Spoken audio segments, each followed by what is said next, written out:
We're pleased that one of the conference panels features circle projects, although we didn't at first realize that connection as abstracts were read blind and panels created before we knew that important detail.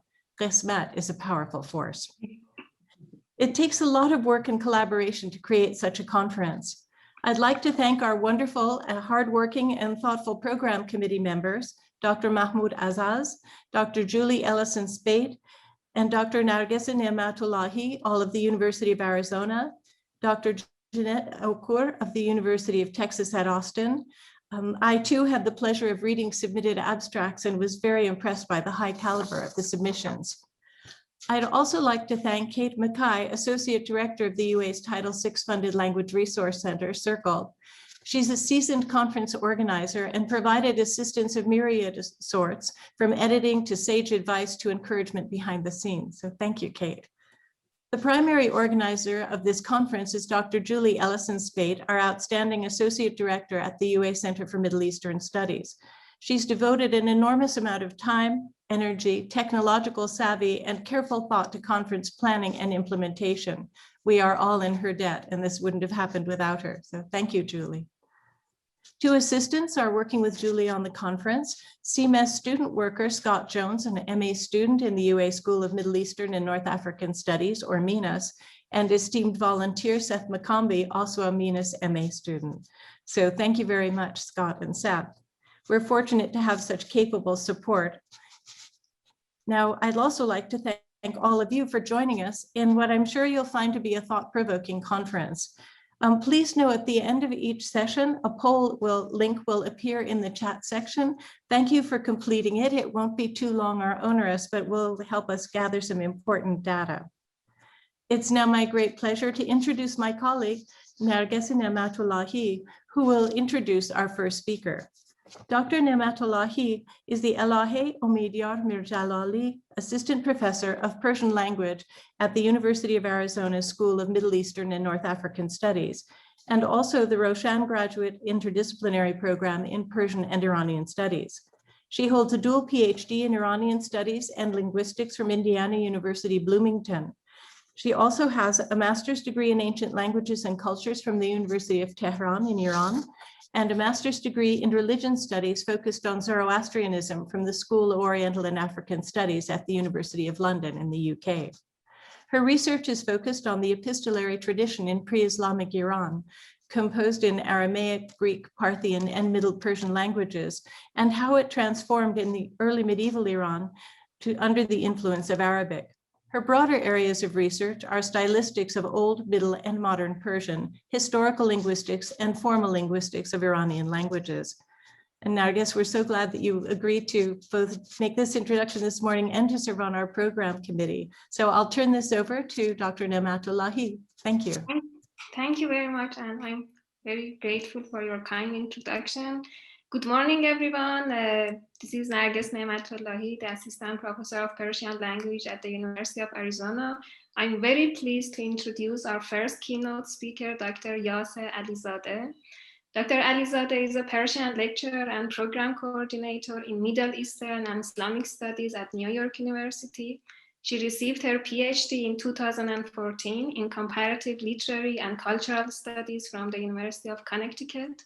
Dr. Alizadeh recently published an article entitled Second Language Listening in Persian in the Routledge Handbook of Second Language Acquisition and Pedagogy of Persian, published in July 2020.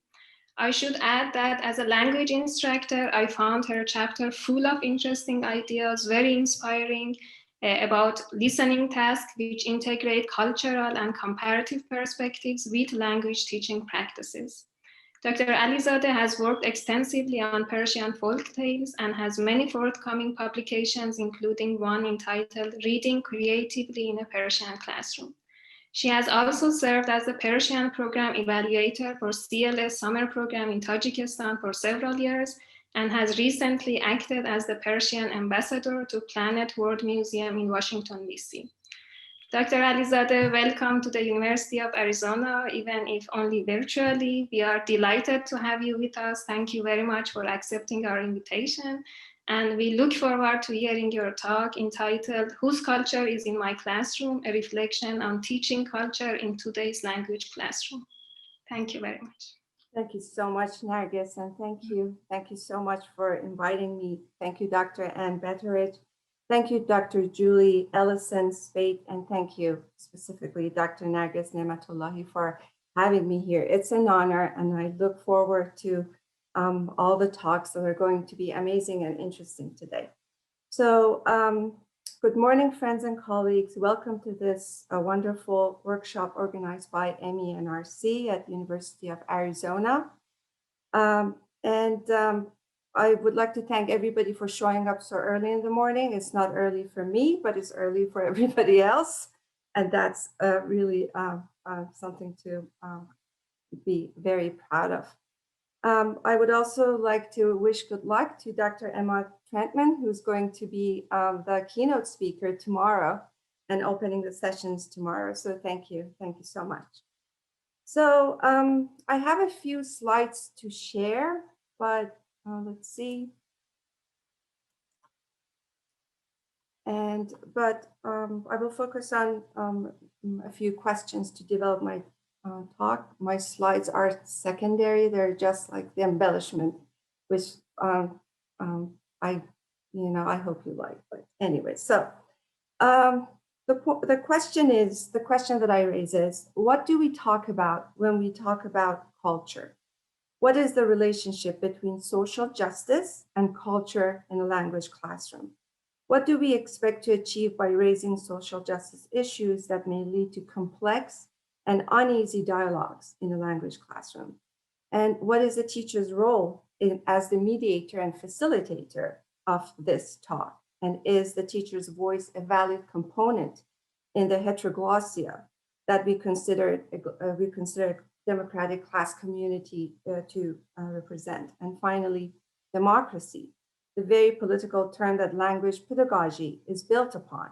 Does it apply to the content of cultural material in a language classroom?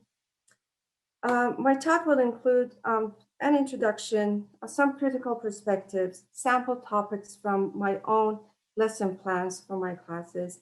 And I kind of would like to open the session at the end to your ideas about the future direction of teaching culture in the 21st century, which I would argue personally that is the same as social justice. So social justice pedagogy and cultural pedagogy are to me one and the same. Let me go back to over a decade ago when I was a student at the University of Connecticut. And something I learned from Manuela Wagner, who's a professor of German at the University of Connecticut. And one of the first classes that we had with her, she said, language classes or teaching language, teaching foreign languages, she said, "You are not the representative of your country." So today I grabbed this statement and run with it. What I'm presenting in this hour comes from some reading, some contemplation, some personal experience, a lot of listening, and some teaching and some strategizing. I'm a teacher of Persian, and I'm not an ambassador of a nation. And I think this is absolutely a double down on what Manuela Wagner introduced to me a decade ago. Because as teachers of a foreign language, especially a critical language, we may feel the burden of representing something much larger than us. So I guess shaking the heavy burden off is only fair. It is shaking the burden off in turn that removes the burden of being the Atlas complex or having the Atlas complex in a classroom. So when I look for the culture that I introduce to my students, I am aware that my culture is first and foremost a communicative culture, a term that Johan Assmann coined in comparison to collective culture, collective memory. The communicative culture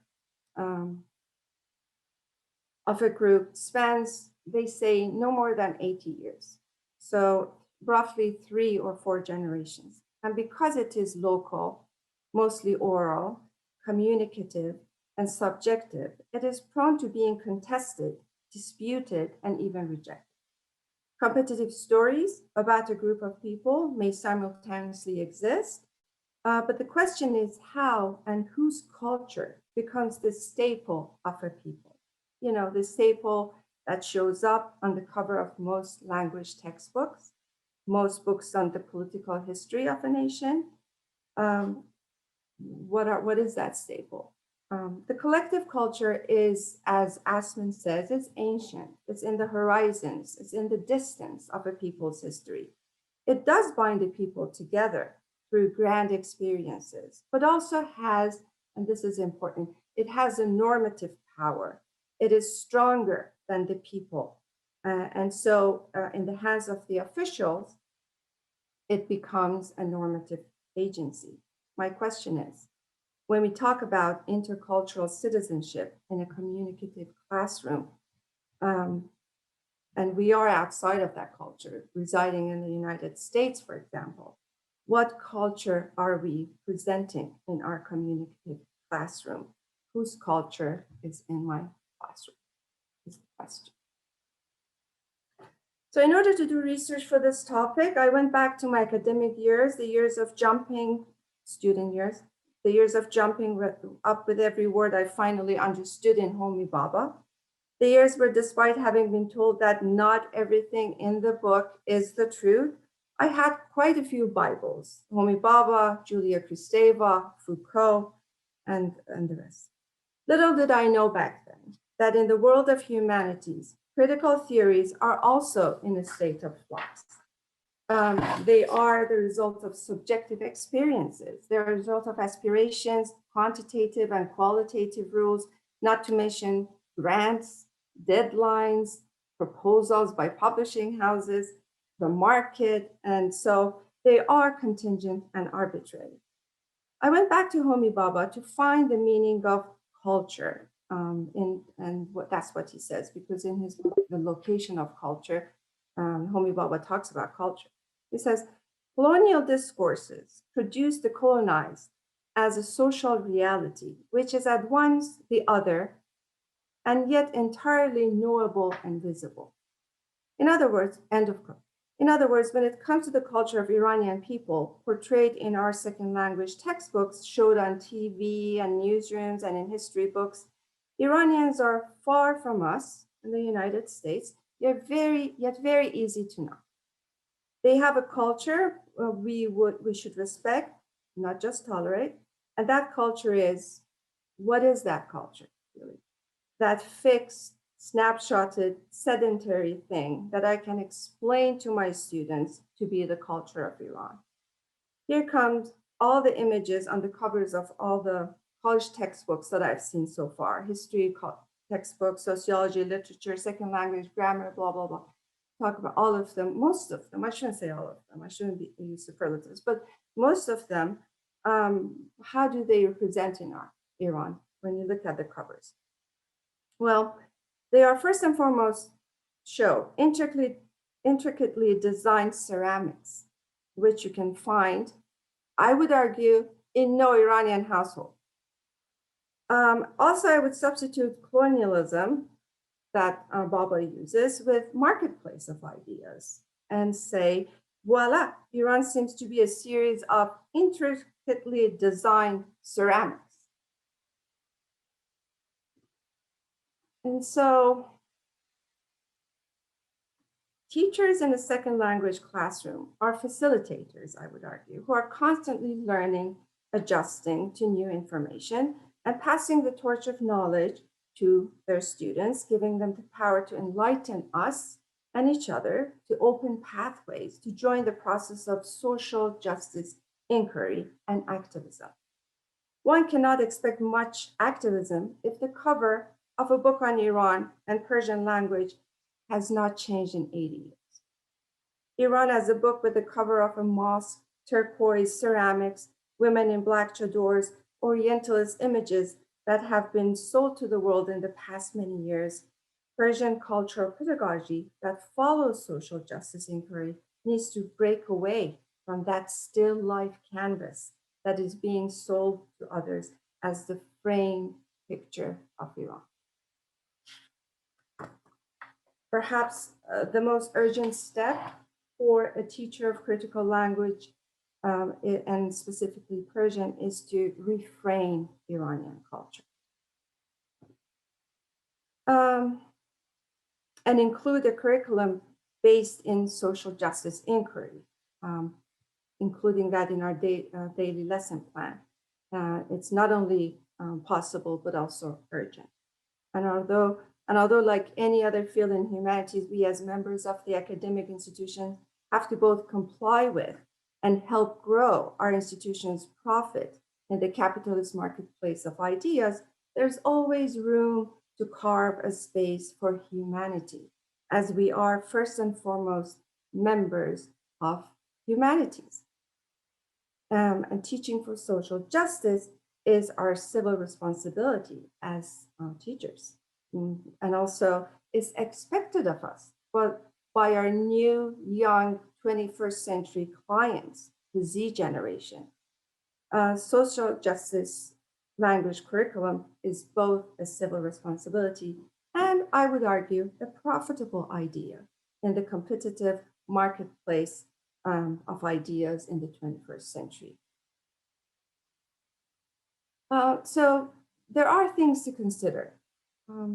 We are not travel agents, neither are we real estate brokers. Iran is not a tourist destination yet. It's been 43 years and it's not back to being a tourist destination. And there's little hope for this to change in the immediate future. Persian is specifically called a critical language because of that very specific reason. Iran is a vast country with majestic mountains and mesmerizing fields, a nation of many ethnicities, multitudes of languages and cultures, but it's inhuman to take humans out of this mesmerizing picture. It is unjust to take environmentalist issues and environmentalists out of the picture that we present to be Iran. Probably one can simply say Iran is not a still life painting, and neither is Persian as a language. The students in the language classroom are critical thinkers and creative partners that have grown to be problem solvers and not mere recipients of information and intonation. They are multitaskers, multifaceted global citizens who expect their learning to be authentic, interactive, interpersonal, collective, creative, based in equity. Hence, I would argue that the language teacher is really a matchmaker who matches the curriculum to the students' prior knowledge, interests, personal and social goals, and of course, proficiency level. With the democratizing effects of the digital media and public journalism in the 21st century, critical languages can hardly rely on the musee imeaginaire of the target culture to introduce others to the language classroom. And musee imeaginaire is also one of Baba's famous terms. Instead, momentary sparks of cultural expression that bomb every second of our daily lives take the lead and invite the students into the heteroglossia of cultural expressions, political choices, philosophical debates from around the globe. As the new focus on social justice and equity in America grows, language instructors too must mold their cultural curriculum to not only include but also build on the popular movements towards fairness, inclusion, and transparency. In order to create a critical task-based language classroom that challenges the students to be active learners, to negotiate, think, and build, not just form, but the content needs to address the whole student. Hence the 5 C's of learning, communication, cultures, connections, comparisons, and communities towards interpersonal, presentational, and interpretive skills should include social justice inquiry as instrumental for intercultural aptitude of the students. What the students bring into the classroom combined with what the teacher brings to the classroom as well, and the World Wide Web and the community outside of the classroom, virtual community and community in person, are all parts of this democratic curriculum, a stone soup of sorts. That was called a stone soup of languages. Social justice themes bring a language classroom closer to content-based instruction through two principles. People learn a second language more successfully when they use language as a means of, rather than an end in itself. Content-based learning better reflects the whole student. This approach, of course, is dialogic, meaning it is created in give and take of utterances and stretches beyond the immediate present within the classroom. Content-based approach draws upon the student's whole being, and that includes ethical concerns of the students. An equity-based curriculum does not dismiss form, does not dismiss grammar, syntax, and other linguistic elements of language. So knowledge, language, and thinking are brought together, as Richards and Rogers explained in Approaches and Methods in Language Teaching in 2006. There is a lot of comprehensive input in an equity-based language classroom, but a lot even more exciting, relevant output because learning the language is purposeful. So the language teacher is also, I would argue, an oral storyteller. I use folktales in my classes, not surprisingly, where for every story I tell, I expect a story from my students in return. I tell you a story only if you tell me your story. In the folktale Jack and the Beanstalk, the giant is offered a handsome meal by his wife every day. Yet when the giant smells a human in the vicinity, being Jack, he becomes awakened, or as we like to call it today, he becomes woke, and asks his wife if there is a human in the house. The wife insists that there's no human in the house, but the giant is too smart to buy the lie, has a great sense of smell, is familiar with humans, and well, finds out about Jack. Think of it this way. My students are the giant, I'm the wife, and Jack is culture.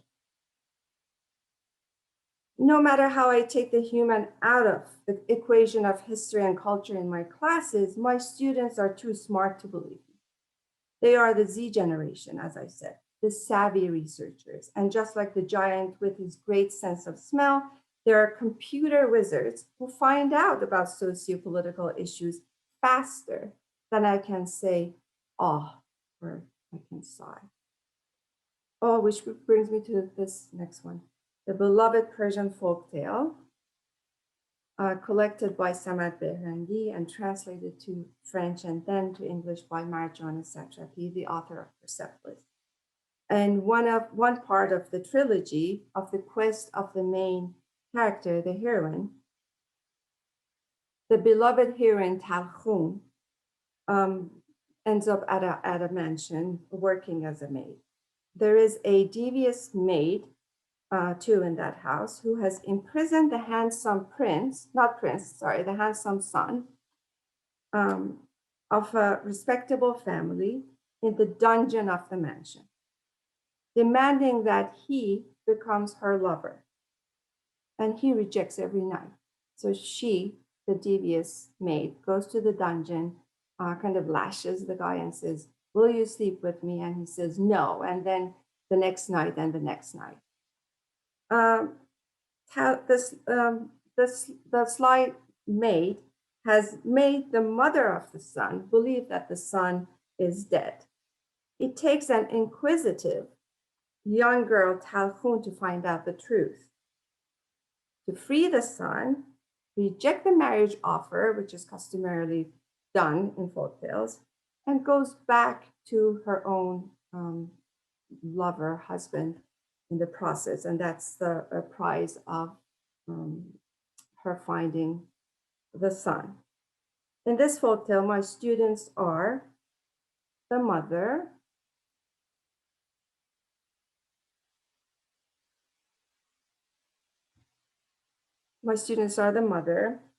and the young captive is culture, and it can be either the maid who hides the culture in the dungeon, or could be Calhoun, who actually releases the guy and kind of brings the truth to surface. For those who are familiar with this, I don't think there's much to explain, but I decided that this is the mother in Calhoun's story. This is this is Calhoun, and she is actually working as a slave in this story. And this is Navid Afkari's mother. And I thought, the two of them actually look very similar. I do agree that these analogies make the culture in Persian language classroom look like a young, brave, handsome man in chains or in hiding, but that is partly the goal of this short introduction. The culture I hope to base my curriculum on has an urgency to come to surface, is handsome, is in chains, in hiding, and deserves attention right now, or it will be too late. So yes, we can have a task-based, intercultural, communicative classroom based in social justice. I give you an example of what I do with this. So let's say the topic is political victims, heroes, revolutionaries, global uprising, racism, and gender apartheid, sexism, the rights of LGBTQ&A, and the likes. We could do that. The input is that you would ask the students to compare America's BLM movement of 2020 to Iran's November uprising of 2019. Home activity would be something like this. The students are instructed to research Navid Afkari, listen to his audio when he pleads for the world to hear his cause and rescue him. And he doesn't say Iranians, he actually says to the world to come and rescue him and hear and make sure that he's free. So they listen to the last phone call from Navid Afkari in prison, watch the videos of 2019 November uprising, read headlines in English. The students are given a vocabulary list of political and legal terms in Persian. So this is what they do before class. Classwork. They sit in groups of 3 or 4 and make 10 simple sentences for novice learners. And we move towards more complex and more comprehensive output as the level of proficiency rises. Questions to ponder. Who does Navid compare to in your culture? What uprising do you find to be similar to Iran's November uprising? What are the differences between the two? Is execution a norm in your country? How long does it take between somebody to have a ruling of execution and the execution to take place? And it's important, I think, for me to mention that this idea of hot topics like execution and the like are hot topics, yes, but we use them quite frequently in English classes. And by which I mean literature classes, freshman English classes and writing. Listening for intermediate and advanced for such a class would be, what did Navid ask the people of the world to do? And then the ethical agency in such a lesson plan would be avoiding othering, because pity, mere pity, does not fall too far from xenophobia and racism. Hegemony, Orientalism, propaganda versus public journalism, and the power of social media and democracy, global social justice are all ethical agencies in such a classroom that is based in human rights and equity and social justice topics. So,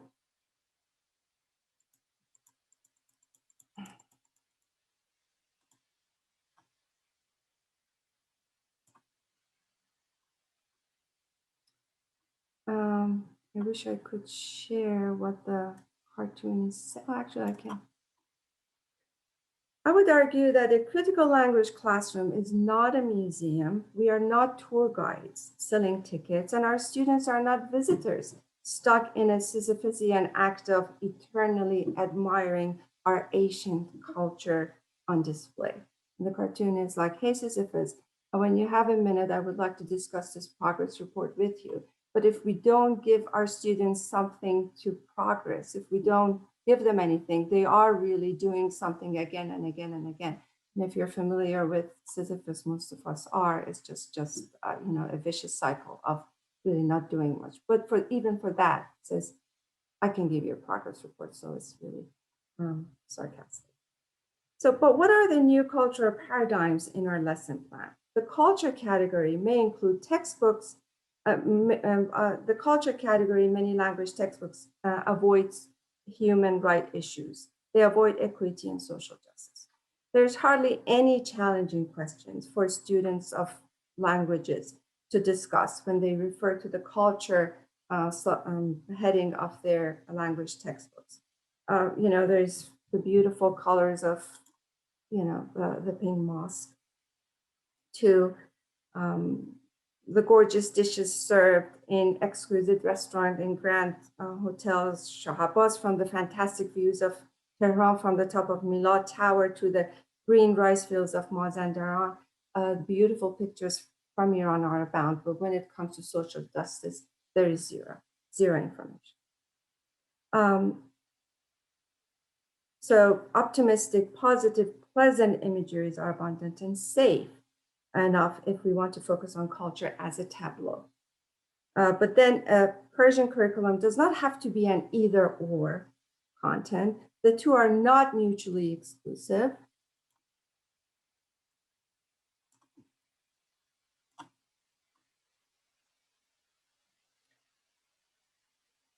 Culture can be both and. Yes, yet as a matter of social justice and political urgency, similar to what we had in America in the past year, that is affecting how our students presently are learning in their schools, even in elementary schools, are kind of modifying their topics and their lesson plans. And considering what's happening around the globe with regards to the pandemic and how it affected the life of the poor around the globe, there is stress to be put on some cultural subjects and not on others. On the other hand, even, so when we're talking about the beauties of Iran, which I find to be the only thing that we can find in the culture heading of our or subcategory or the category of our textbooks, there's zero information about poverty, children who work, and the like. And that's, this either or can stop, and it could be both and. So on the other hand, nature can be a paradigm for social justice. Sohrab Sepehri's poetry, if we really want to focus on nature, that's even possible, to focus on nature and still teach social justice. Nature can be the paradigm for social justice. Sohrab Sepehri's poetry, for example, abundant in environmentally conscious images and concerns for nature, is a social justice topic and has social justice theme. For novice learners, when I introduced the alphabet, let's go back, in the first few weeks of their classes, I engaged them as critical thinkers by introducing Sohrab's The Footsteps of Water. And through it, I show them the magic of Persian as the first letter of the alphabet being A, and the second letter of the alphabet being B, and then A being such an important issue, an urgent issue in Europe. So I do not just let them I learned how to write or say Ab in Persian. There's more to this than, than the two letters show. So how important it is for Iranian plateau. The Persian soon grows with Sepehri's Hashkatab, And they learn how to introduce themselves with Sepehri. They learn Ahl Kashanam, Ruzegaram, Bad Neez, and then blah, blah, blah. And then Shahr man Kashan neez, Shahr man gum shode ast, man ba tab, man ba tab, khane dar taraf digar shab sakhtam. So their Persian soon grows with Sepehri's poetry, and they soon learn how to introduce themselves like a poet does. I intend to deconstruct the topos of an Iranian Muslim poet. And so I show them that, you know, there's more to this than comes to the mind. Yes, man Musalmanam, but reading his poetry, how he introduces himself as a Muslim is very, very important and is urgent in a cultural classroom and social equity classroom. Of course, they will look at the paintings of Sohrab, the ones that you could find in the United States, in MoMA as well. And it's important, I think, for the students to know it. So I intend to deconstruct the topos of an Iranian Muslim poet, Muslimhood in Iran. The next step is for them to write a poem like Sohrab Sepehri. So they write their poetry, introducing themselves in the language of poetry. They're from New Jersey, they're from Arizona, and they introduce themselves writing like Sohrab. Through Sohrab, they interact about shortage of water, environmentalism, and environmental issues in Iran. And even if we do not discuss it all in the classroom, they use it for their final projects in intermediate and advanced, and also they take it with them and they use it in their other classes, their culture and history classes, when there's the focus on the Middle East. His art available at MoMA is something I share with them. His letters, something that students work on.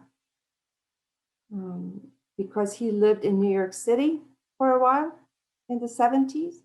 And he talks about roaches in New York City apartments, and anybody who has lived in New York City knows that the New York City apartments have roaches. So I share that part, and then I ask them to write about their experiences living as NYU students in New York City. And they come up with these funny stories, and they're not only practice writing a letter, but contemplating and then building a bridge between being an American and being an Iranian in America. So social justice, I would argue, is not just about expecting American students to listen, but in a democratic community, we find all members to have stories to tell, and this is social justice. When they tell their stories about living in New York City, just like Sohrab Sepehri does. And so he says, like, Rebecca wrote this, and of course I have asked her permission to share this with you. Becky Salam, موضوع دیگر, that's her sister. موضوع دیگر مسئله اقامت من در دانشگاه نیویورک است. من دیر یا زود باید فارغ التحصیل بشوم. They are supposed to use a similar words that Sohrab does, the same verbs that Sohrab does, and so hopefully being as funny as Sohrab. من سال سوم هستم. بعد از دانشگاه میخواهم حسابدار بشوم. هوای اینجا با من نمیسازد. یا آنقدر سرد است که نمیتوانید از خانه بیرون بروید، یا آنقدر گرم است که مثل کره آب میشوید. هوای اینجا با من نمیسازد is something that Sohrab said. در آپارتمانم هم اتاقی دارم. این دختر من را بیچاره کرد. مامان همیشه میگفت این دختر مغز درست حسابی ندارد و الان من با او موافقم. مثلا ساعت 12 شب وقتی میخوابم میرود سراغ جارو برقی. And the other things that she shares similar to what's so.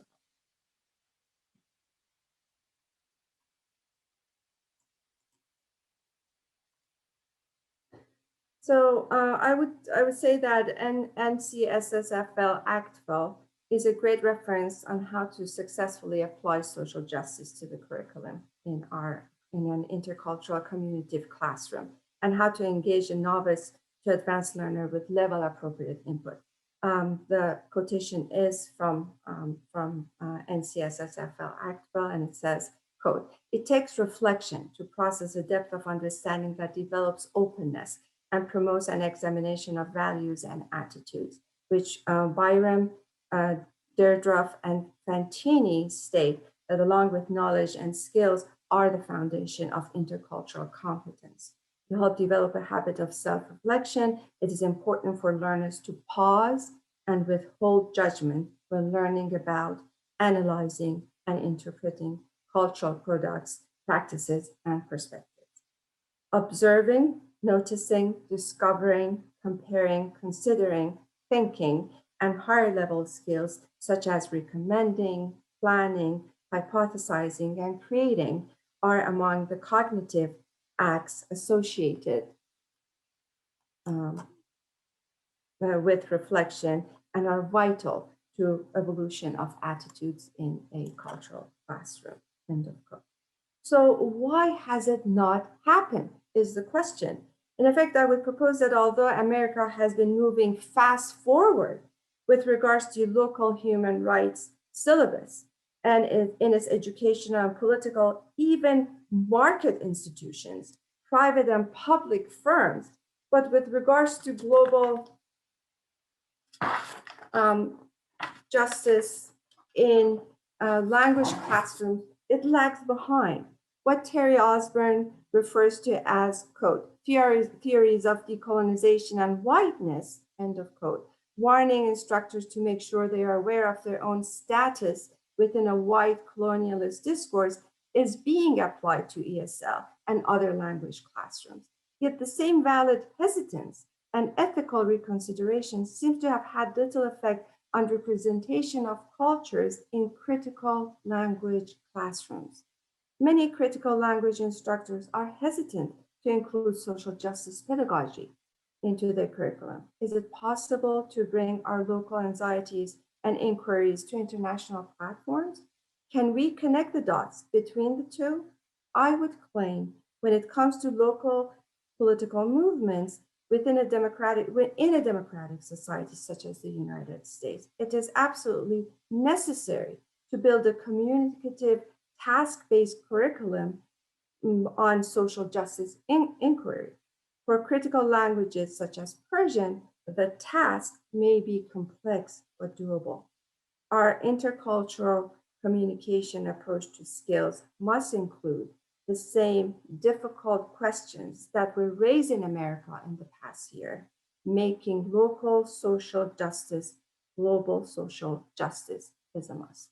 And these are, the list of the things that I think need to be included in cultural curriculum in a language classroom. Include humans when you're talking about nature or a beautiful scenery from Iran or Milad Tower and how expensive it is to actually go and have dinner there. Give your humans a name. Don't just say human, Iranian this and Iranian that. Bring the evidence. Bring the evidence. Who? Which Iranian? Debunk stereotypes. The reductionist, hegemonic, Orientalist approach needs to be debunked. Put people in places. No still life canvas in my classroom. Add a story to history. Voices of the community need to be heard. And just making sure that we know that social justice inquiry is a journey, it's not a destination. We share the road to justice. We haven't reached justice yet. Your justice is my justice. So otherwise it is discrimination. Otherwise it is, abilitism and gender apartheid and other issues. Focus on similarities and differences. I would argue that focus more on similarities and differences. Use music, literature, news, social media, multiplicity of learning tools are available for for teaching social justice. Include your students' American stories in your language classroom. When I'm asking my students for their cooking videos, I don't make them just fix mosto khiyar for me, which is very easy. I would ask them to make pancakes if they like, and many of them actually do. And I learned how to make pancakes from them. So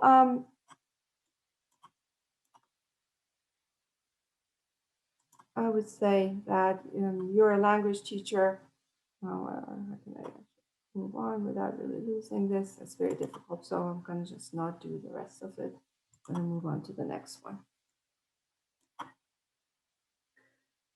So browsing English, freshman and literature books in colleges, such as Little Brown Reader or the Blair Reader, we realize they are full of critical texts for debates and practicing logic and training students as intercultural global citizens and productive, positive, yet Socratic scholars. Politics of language, cultural critique, contextualized themes, community, social media component, and the like are all included in the English lesson plans of the students when they are in college.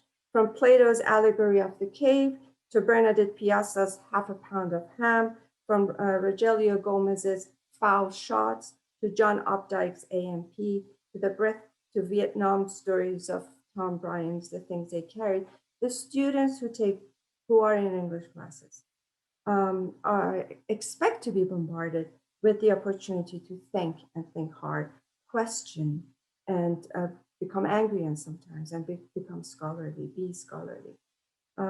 This, I would argue, is the result of years of self-questioning, or what Terry Osmond calls a reevaluating of the educational curriculum in the United States, the reevaluating of whiteness and colonialism, of the positivist view of education. And I dare say the students leave those classrooms every day having grown as human beings. One important aspect of the democratic, equity-based education is to acknowledge the multiplicity, fluidity, and the flux in cultures of the target language as well.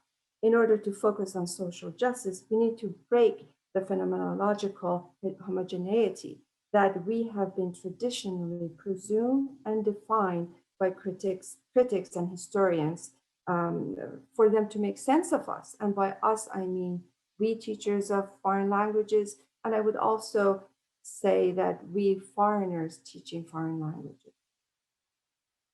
So in Homi Bhabha's words, quote, colonial discourses produce the colonized as a social reality which is at once the other and yet entirely knowable and visible.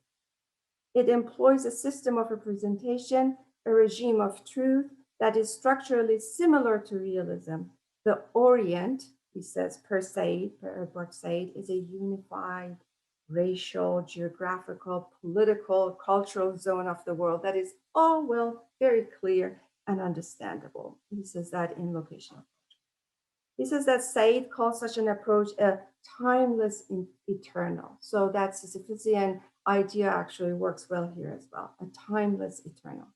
Bhabha is right when he says, quote, Western rationalism preserves the boundaries of self to itself, end of quote. Its attitude towards the East is, quote unquote, synchronic essentialism, making the unhappy Easterner intellectual feeling apologetic for deconstructing the pretty images where the violence seems to be an intricate component of its stability and sublimity. So let's say, I would argue that slum tourism, a term that we are very familiar with, seems to be part of like something that is cherished with regards to the Middle East and the subaltern, and that's unfortunate.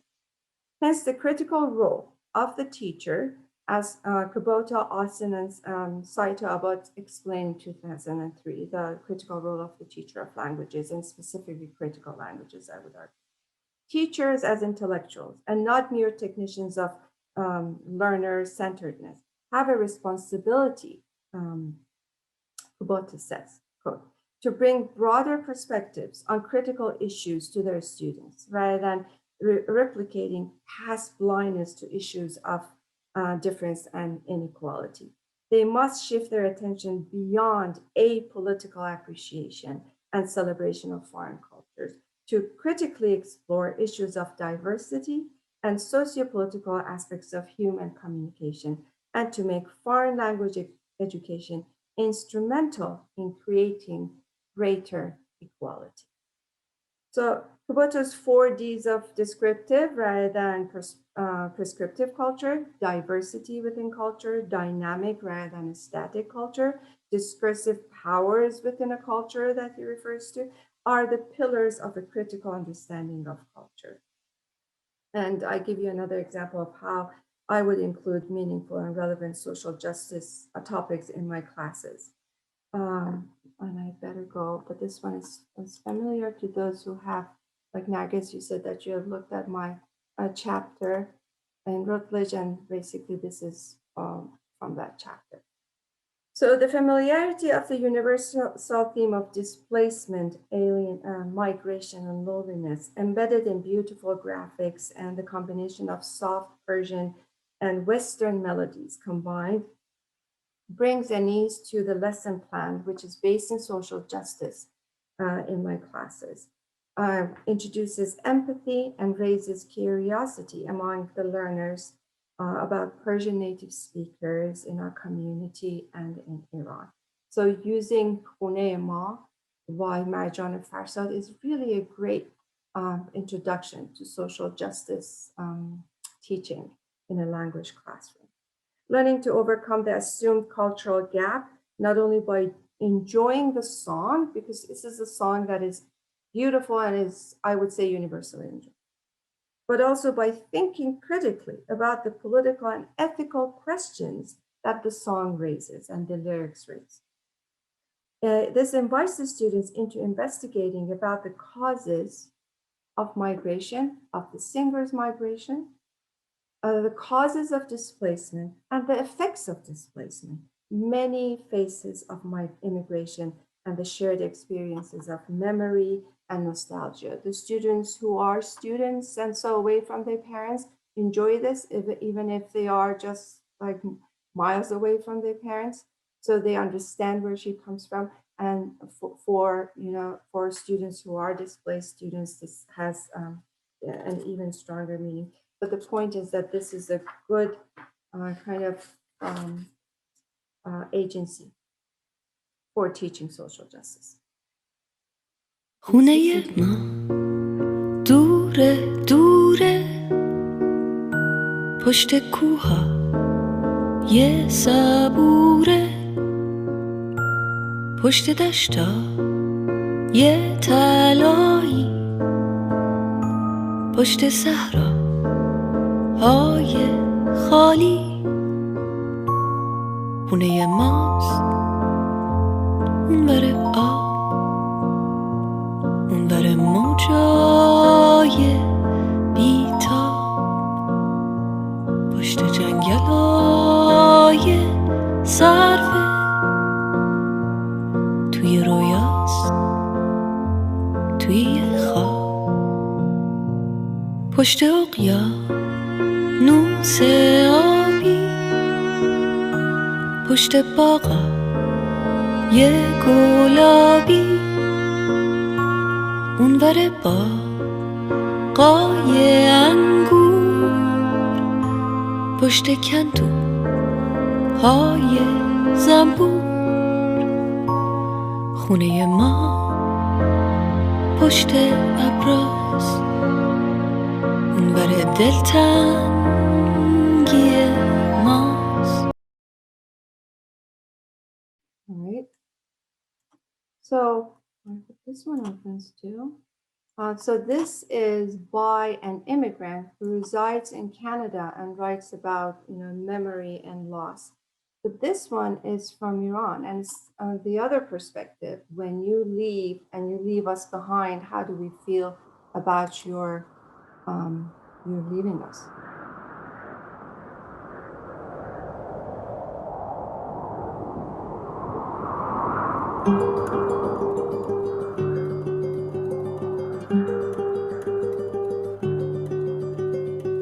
شب سیاه و چشم بیدار شب سیاه و سایه تار شب سیاه و باد و باران شب سیاه و ماه پنهان شب سیاه و چشم بیدار شب سیاه و سایه تار شب سیاه و باد و باران شب سیاه و ماه پنهان نرو به من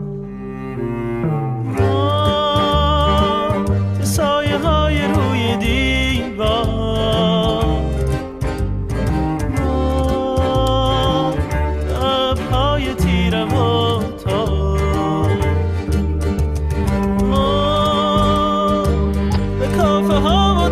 سیگار ما به شب‌های تار دل بستیم. That's actually my elementary 2 students that are learning command and subjunctive. They are working on this song for their Naro Biman and the rest of the lyrics. And of course, for Marjan Farsad is an elementary 1 song that they will learn, you know, the hast, third person singular verbs and how to express themselves and what they miss and how to use grammar effectively. The verbs to be effectively. So as simple as, I don't want to simplify teaching justice and teaching social justice and equity, but it's more pleasing than one would think. So following this, I usually lead my classes, intermediate classes specifically, to Project Humans of New York in Persian.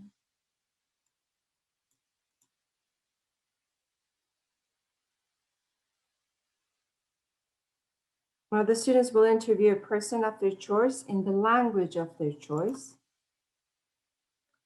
And they make a presentation in Persian. It could be a video presentation, PowerPoint, audio, even, you know, just phone call, if the phone call is in Persian, on a paper and present it to class in Persian.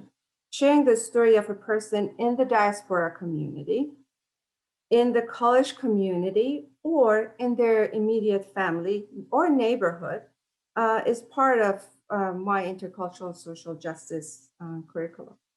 Needless to say, amazing stories come out of such endeavors, from students interviewing their parents to interviewing their grandparents, aunts, the Persian shopkeeper around the corner, their Chinese roommates. Every human has a story they learn, and everyone's story is worth listening to in Persian. So, and that's what social justice is. Because I teach Persian and the students take Persian, many of whom are heritage learners or semi-heritage learners, the stories are stories of immigrants. And I would dare say, you know, the silent ethnic communities, which I would argue that Iranians in diaspora are. They are the silent ethnic community. They haven't yet carved a space in American culture or memory for themselves, despite having been here for half a century. So like this student interviewed his grandma, and his grandma is talking about how he got married and the traditional Iranian marriage, when تو خونه اینا یک آینه بلند بزرگ داشتن. طوری به من تعارف کردم، من نشستم که من روبروی آینه نشستم، عکسم توی آینه بیفته. بابا جون رضا، his grandpa، تو حیات بود و عکسم رو توی آینه دید. بعد که ما قرار شد با هم ازدواج کنیم، برام تعریف کرد که آنجا منو دید و ازم خوشش آمد. So of course this is much longer than 1 page or 2 pages, but it's a very interesting story. And the point is that social justice lesson plan is not a sad lesson plan. And this very grandma, who actually got married maybe at 17, when she is 30 years old and she has 4 children, she goes back to school and she becomes a teacher in Iran.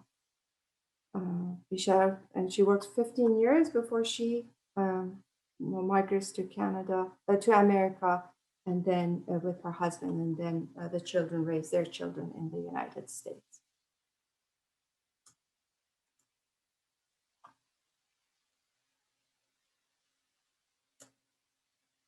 So where was I? Yes. So language teaching is a political act. It's not an apolitical act, says Terry Osborne. And I don't know, Nargis, how much time do I have left? Because I can go on and on and on. I only have one more. Yes, actually minutes. one more page. Yes, that's fine, of course. Yeah, actually, yeah, one more page and maybe one more slide. So language teaching is a political act. It's not an apolitical act, says Terry Osborne. And the reason why I say Terry Osborne again and again, because I really like his viewpoints and and the ideas, and he's a source to go back to with regards to language teaching and teaching of cultures. Frederick Jameson, in The Political Unconscious Narrative as a Social Symbolic Act, analyzes the embedding of cultural texts in their immediate historical surrounding and says, quote, what we produce in the liberal arts is a symbolic act that points to the politics surrounding us, which in today's world is dictated by the market. And that's Jameson's work. There is emphasis on reproducing what the hegemony of the state and the market wants us to do. And I would argue that resisting it is half harmless. We as teachers need to be wary of echoing the propaganda that insists on exporting a cultural narrative to the world and making sure that we share the communicative memory of the nations whose critical languages we teach. As Jameson contends, we are prone to think within the parameters of cultural discourses defined by the political market. It is almost impossible to imagine what is not defined. It takes a lot of effort, I would argue, and stamina to break through and present the communicative cultures of where we come from. And for the communicative culture of, I think, is this my last, almost my last one? I'm sharing Gugush because, you know, teaching without sharing Gugush is like a sin, I would say. This video is from Gugush, and I think this is breaking the hegemonic pictures that is somehow is sold to be the representative of Iran today, or representative to Iran 40 or 50 years ago. This is Iran when I was 2, so it's 1949. And Gugush is preparing for a nightly show, Cheshmak. And then some of the most important lyricists and musicians are sitting along with her, practicing. And of course, what's important to me when I say we have to break the mold is because her son is there while she is practicing, preparing for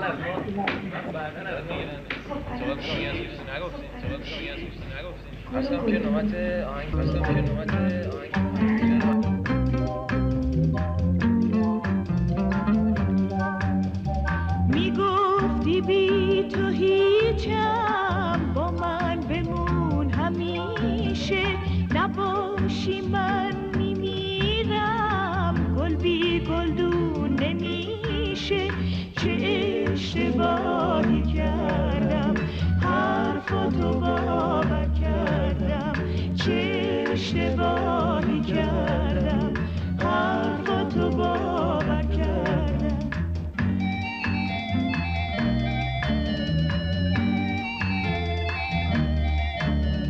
یه روز سرد پاییز گلدون تو شکستی مثل عروس گلها تو گلخونه نشستی بهار میاد دوباره بازم تو رو on this because of, again, all the verbs. But it's important for me to share music videos from before the revolution, and so that they become familiar with this Iran, which is supposed to present something probably so westernized that, according to many textbooks. And then I want you to see the other side. This communicative culture is important to me. When a young mother has her son, her toddler, running around, and then our cherished lyricists and musicians are sitting there smoking their cigarettes and talking to her, and they are preparing, working hard for a fantastic nightly show. This, I would argue, is breaking the mold. And so, okay, so if it's breaking the mold, and if we care about Gugush, let's say, Dokhtare Iran, as they call it, what does she say about Iranian culture today. And so this is something that they're working on, the lyrics in intermediate, now in elementary too, because there's a lot of simple past tense verbs in it. But this is what last year she made this right after the 2019 uprising. So it's important. So it's like giving them the songs. Iranian Persian songs are beautiful, but then there is a person behind that song, and that person, being Gugush in the specific case, has been displaced. Was not lived in a without her voice being heard for 20 years in Iran before she finally came to the United States and started singing. So 20 years of living in Iran, 25 years before the revolution, singing. Really, she started singing when she was a toddler. And then 20 years of being silent. And then after that, now she's an older woman singing. But this is what she made last year with Siavash Khomeini. And although this one, before the revolution, is not a political song, but it's something that is in the collective memory of all Iranians, this one is a political song.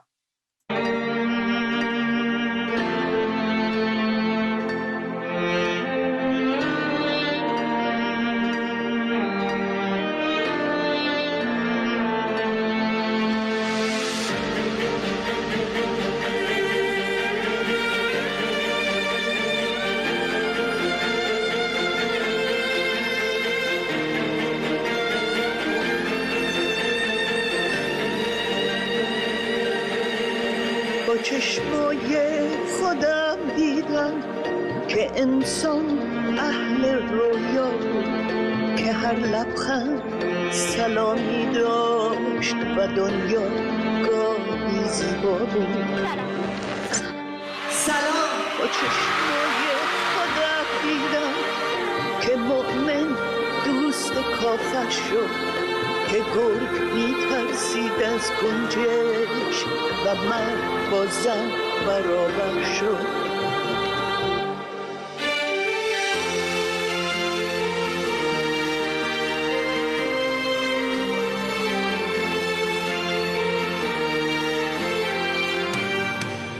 با چشمای خودم دیدم درختی از تبر ترسید و تا فصل شکار میشد دیگه آهون نمیخوابید. خدا شاهد من دیدم کدوم لبخند صداقت داشت کدوم گریه درو. So because this, she says the name of the song is Witness, and she says من خودم دیدم با چشمای خودم دیدم, یعنی I saw it with my own eyes. I think this is a perfect kind of, I would argue, kind of example of social justice in a language classroom based in communicative culture and not collective culture. Because it's like the witnesses, I saw it, and then there are many stories that tell you that you didn't see anything. You did not see anything. Okay, so I'm going to leave you all with social justice's hope. There's a lot of sadness in social justice classroom, but there's a lot of hope and happiness in social justice classroom as well. And so this is fresh out of the oven of Iran, like 2 days ago. I found this on, what do you call it? On the internet. What is that thing that I'm not very good with, which is Instagram. Which is such a mundane thing, but for me, Instagram is one of those things that I have to still go through to find stuff. And this beautiful woman is playing the flute, and this is her teacher. And when I say social justice is hope, because I do believe that social justice is hope. So let's see how she plays the flute to Mahasti's song. Mahasti is one of those, again, pre-revolution singers, female singers, who was displaced, moved to the United States as a refugee, and then sang for a while, and then died in away from home and in as an immigrant. Let's see how she does that in Iran.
So I think my last is please that we want to make sure that we are not defending the narratives that is sold by us, but we do our own research and allow our students to do research and share with us their concerns and be active learners in a community classroom that is based in social justice inquiry and community culture. Thank you so much for giving me the opportunity to talk. It was a long talk, and I do hope we didn't get too tired.